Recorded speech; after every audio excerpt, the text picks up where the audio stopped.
What else do you not worry about? Do not worry about what you cannot do, what you cannot accomplish.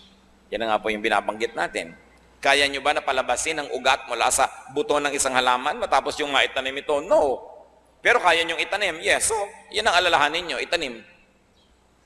Kaya nyong diligan? Diligan. Kaya nyong bunutan ng mga damo? Bunutan ng damo. Pero hindi nyo kaya, huwag nyong papelan kasi mahihirapan lang tayo lahat. Kaya nating payuhan ang ating mga anak. Payuhan. Kaya natin silang bigyan ng magandang halimbawa. Bigyan. Pero para mag-alala tayo ng mag-alala kung sinong mapapangasawa nila, kung anong gagawin nila sa buhay, magiging mabuti ba sila o masamang tao, useless. Just do your best. Ang sabi sa Bible, train up a child in the way he should go, and when he is old, he will not depart from it.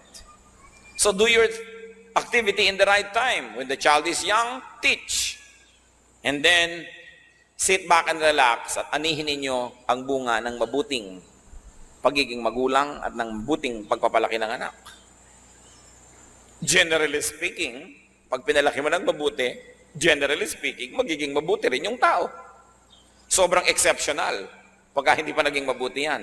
Tapos sasabihin pa ng iba, bakit naman yung anak ni ganon, pinalaki pa sa Bible school, pinalaki pa sa church, kutakot-takot na Sunday school at camp at retreat, ang ginawa, ipinaglilihi pa lang ipinagpe-pray na, nilalay hands pa yung pagkabuntis, yung tiyan itong buntis na ito, bakit ganyan pa rin ang nangyari? Aba, anong ibig nyo sabihin? Walang napala tayo sa ating pananalangin? Walang naging bunga ang pagtuturo ng Sunday school? Walang naging bunga ang pagpapalaki sa church? Meron! Pero sasabihin nyo, bakit nagkaganon pa rin? Yun nga kung hindi yan pinalaki sa church, hindi yan tinuruan, hindi yan ipinanalangin, baka nadaig na niyan si Satanas.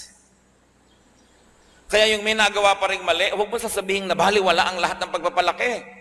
Dahil sa pinalaki mo pa rin ang tama at ang magagawa mo, na-control pa, nagkaroon pa ng hangganan dahil maring lampas-lampas pa dyan ang pupuntahan yan dapat. Wala pong mabuting gawa na nasasayang. Walang mabuting pagtuturo ang sasabihin mong nasayang. Sasabihin pa diba, sayang lang ang pagba-Bible study mo, ganyan lang pala ugali mo, tumigil ka ng pagba-Bible study.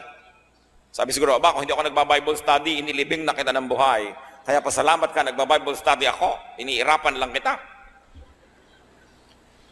Siyempre kasi merong ini-expect ang tao pag malapit ka sa Diyos. Pero kahit kailan mga kapatid, huwag kayong matutuksong isipin na ang gawang kabutihan, ang pagsunod sa Diyos, ay walang bunga. Nakakita lang kayo ng pangit, yung pala dapat mas higit pang pangit yon kung hindi lang na-control ng naitanim nyo ng mabuti. Good is always rewarded.